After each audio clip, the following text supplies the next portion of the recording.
A ver, en el fondo de cualquier sistema legal, y vaya que en el de México esto es clave, hay como una dualidad que lo define absolutamente todo. Porque miren, no se trata nada más de saber cuáles son nuestros derechos, sino de algo mucho más importante, entender cómo podemos de verdad hacerlos valer. Ok, vamos a entrarle a esto.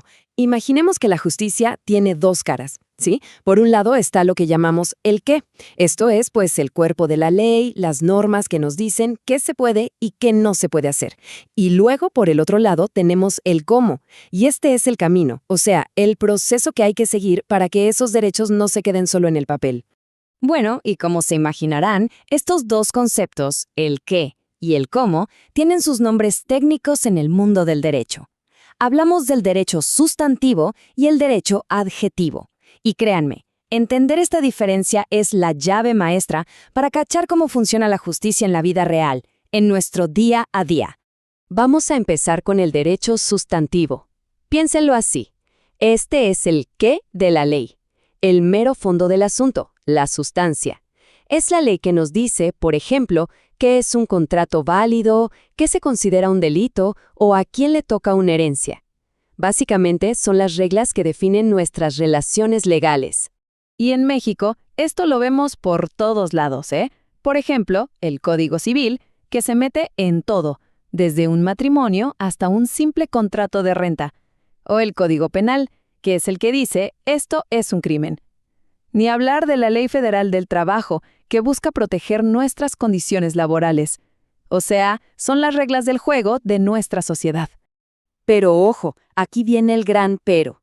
De nada, de absolutamente nada sirve tener los derechos más increíbles del mundo escritos en papel si no hay una forma clara de exigirlos. Sin el cómo, el qué se convierte en lo que llamamos letra muerta. Pura teoría.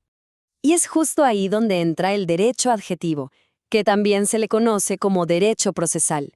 Este es el cómo. Es el manual de instrucciones, las reglas del juego literal. Es el que te dice, tienes tantos días para presentar tu demanda. Estas pruebas sí valen y estas no. Así se lleva una audiencia. Es la herramienta que le da vida al otro derecho, al sustantivo. Miren, hay una analogía que lo deja súper claro. Pensemos en el derecho sustantivo, el qué, como si fuera una partitura, la música escrita para una sinfonía increíble. Bueno, pues el derecho adjetivo, el cómo, sería la técnica del músico para tocar esa partitura. Porque, ¿de qué sirve la mejor canción del mundo si nadie sabe cómo tocarla? Se quedaría en puro silencio. Y precisamente hablando de la técnica, del cómo, la justicia en México ha pasado por una transformación, pero radical en los últimos años. Vamos a dejar tantito la teoría para ver cómo ha cambiado en la práctica este camino para llegar a la justicia. A ver, antes teníamos un sistema penal que se basaba en expedientes de papel, ¿se acuerdan? Un proceso súper lento, a veces muy opaco, y de ahí dimos un salto a un modelo de juicios orales, públicos, cara a cara. Un cambio brutal. Pero la cosa no para ahí, ¿eh? Ahora, el futuro apunta a unificar los procedimientos civiles y familiares en un solo código nacional.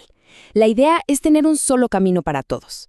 Es que el cambio es gigantesco. Pasamos de un laberinto de papeles, de expedientes interminables, a un debate abierto, directo. Y ahora incluso estamos viendo una justicia digital, con audiencias por videollamada. Es un giro de 180 grados en la forma, en el derecho adjetivo. Pero a ver, aquí viene lo complicado. ¿Qué pasa cuando la forma, cuando el proceso se interpone en el camino de la justicia?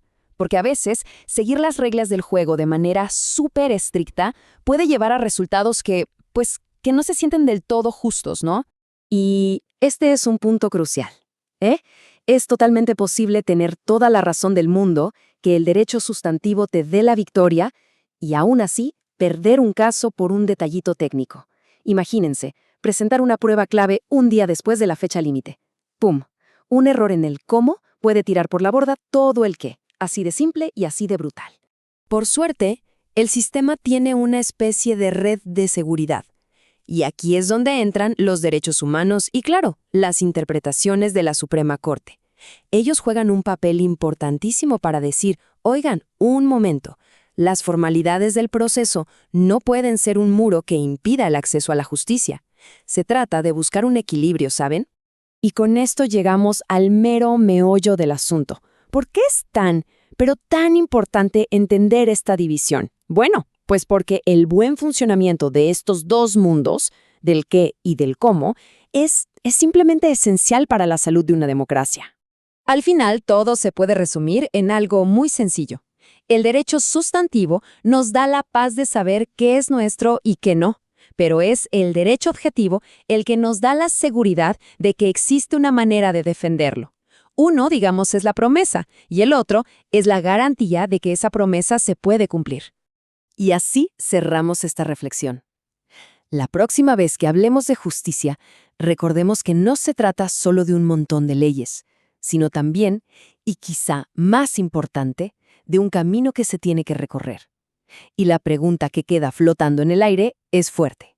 Si ese camino no es claro, no es eficiente y no es accesible para todos, ¿de verdad podemos llamarlo justicia?